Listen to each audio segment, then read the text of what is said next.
Thanks, Gardner, and everybody who's put this art piece together. Thanks, Melody.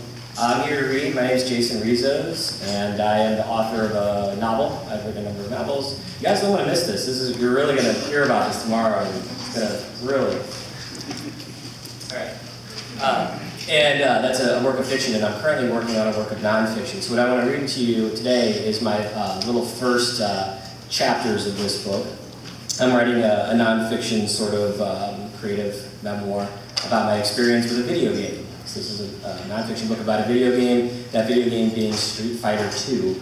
I had the privilege of growing up around age 10 or 12 during the sort of high watermark of the video game arcade halls, and I wanted to kind of capture that into a story, along with a little bit of the telling of the details of it. So, do we have Street Fighter on the screen behind me?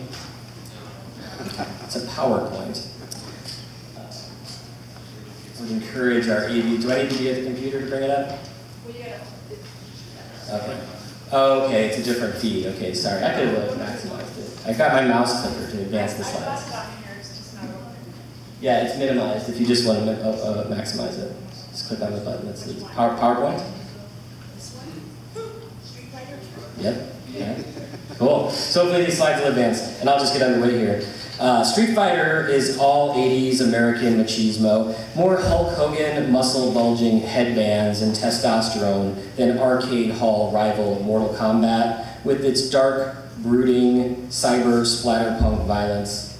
Spectacle creep, the phenomenon by which what's at stake has continually risen in sci-fi and fantasy storytelling over the past 20 years, had yet to arrive in the fighting game genre. Inglorious victory in the World Warrior tournament is a sufficient storyline. Whereas Mortal Kombat's quest to thwart the conquest of the universe by some malevolent interstellar demon lord seems overwrought by comparison. Not that the storyline is without its Japanese signature eccentricity. Swallowed by a tide of rip-off mechanical coin-operated games aimed at pre-adolescent audiences, the classic video game arcade has faded, but not vanished entirely. Here in Portland, Oregon, ground control has all the accoutrements with none of the kiddie crap. Pinball, Pabst Blue Ribbon, and blacklight lit bathroom, the arcade is a touchstone of hipster nostalgia. Pinball machines fill out the mezzanine, and 60 arcade games the floor. While descending the stairs one afternoon, I reached into my pocket after a few games of pinball for the keys to my bicycle lock and found a stray quarter slipped between my thumb and forefinger. I spied a gallery of video game cabinets, the majority of which are only 25 cents per play, and alongside such classics as Gorf, Discs of Tron, Paperboy, and Dig Dug, there lies Street Fighter II. Among the genre of competitive two-player, player versus player fighter games, a genre of games simply called fighter games, Street Fighter II reigns supreme. Even in the sheer arcade cabinets sold, Street Fighter II Champion Edition ranks third of all time with 140,000 units sold, bested only by Space Invaders and Pac-Man. When you walk up to the machine, two ordinary street brawlers face off before a skyscraper and onlookers. A punch is thrown. The impact sounds like a cross between snapping a bunch of celery and someone taking a baseball bat to the hood of a Buick. For nostalgia's sake, I plunk in my last quarter, I press the start button, and the hyper-adrenalized 8-bit soundtrack greets my ears as I am presented with a crude map of the world. Unadorned, save the image of a giraffe in Africa, a koala in Australia, and a bear in Canada. This map and the 8 portraits beneath could be the most iconic video game screen of all time. A bold innovation for 1991, Street Fighter II offers 8 characters from which to choose. In theory, none are more powerful than any other, and the differences in combat style are just idiosyncratic. Their angles may vary, each generally falls along a spectrum of fast but weak and slow but strong. The game's flagship fighter, as you can see here on the left, the one holdover from the original Street Fighter, is the genre's oft-imitated Ryu, alternately pronounceable as Ryu. And I choose Ryu, my old favorite, the deceptively ordinary, tattered karate uniform wearing Ryu, his fists wrapped in gentlemanly padding, not spikes, not blades, but padding. Ryu is a dignified warrior who wears ordinary sparring pads. The other characters boast among their advantages fire breath and jagged teeth and punches and kicks so fast that they vanish into a blur. Listed among Ryu's bio among his likes are general martial arts, meatloaf, push-ups, and helping people with their problems.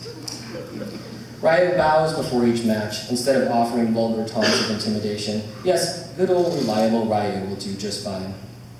Off flies the airplane from Japan. China. The digital voice rings out. My computer-controlled opponent chosen at random. Chun-Li is the game's token female. Not at all demure, svelte but ripped Chinese martial arts expert and Interpol investigator. Not that all of that matters. Upon her debut in Street Fighter II, Chun-Li at once arrived in popular culture as an essential touchstone of gaming culture and is to this day credited as the first original female sex symbol. Put it this way, attend any cosplay or costume play event and you'll see females if you're going to see them, and you're going to see a lot of Chun-Li. She wears a pipao, an elegant Manchurian dress, and white combat boots. Her hair is up in a pair of buns, traditional Chinese oxhorn style, often worn by children. And you're going to see a lot of her at cosplay, for better or for worse. Though she is most certainly tough, video game culture is not without at least a nod to male chauvinism. The vital statistics screen for each player lists birth date, height, and weight, and only Chun-Li's lists weight as unknown, as if to imply even asking would infringe upon her privacy as a lady. The contest begins with Chun-Li. Not like that. Not like that. Not like that. Oh, there we go. There we go. And I have been taught since a child myself that it is not right to punch a girl. Ryu, on the other hand, is under no such compunction. Together, we kick the crap out of her. Agile and strong, Chun-Li proves a worthy opponent nonetheless, and I win the first of 3 matches between us. Her aerial attacks predictable, even at the advanced difficulty level at which this particular machine has been set. I note that I cannot even remember the surname of my girlfriend from the last time I played this game, yet I can recall every combination of special move and every character in the game. The story of Street Fighter II, a tournament to crown the World Warrior, has an ending dependent upon whichever character one chooses to best the final game's boss, M. Bison. A brief animation follows the final battle, fulfilling whatever narrative arc has been established for each character. The prose that accompanies each ending is fantastic and anticlimactically hilarious in its slow, typographic, character-by-character line presentation, like the unraveling of some cryptic message, and mythological in its unabashed pomposity and lack of subtlety.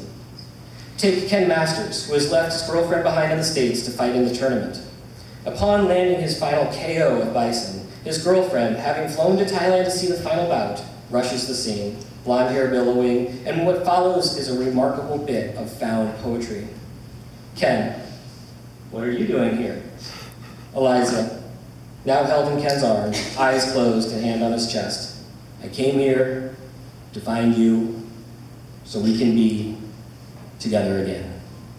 Ken, Eliza. Player enters their initials, same image, Eliza now wearing a wedding dress. Ken in a tuxedo with red bow tie. Mendelssohn's Wedding March begins playing. Image turns to sepia, and the screen fades to black. But Ken doesn't get to win today. We kick the crap out of him, too.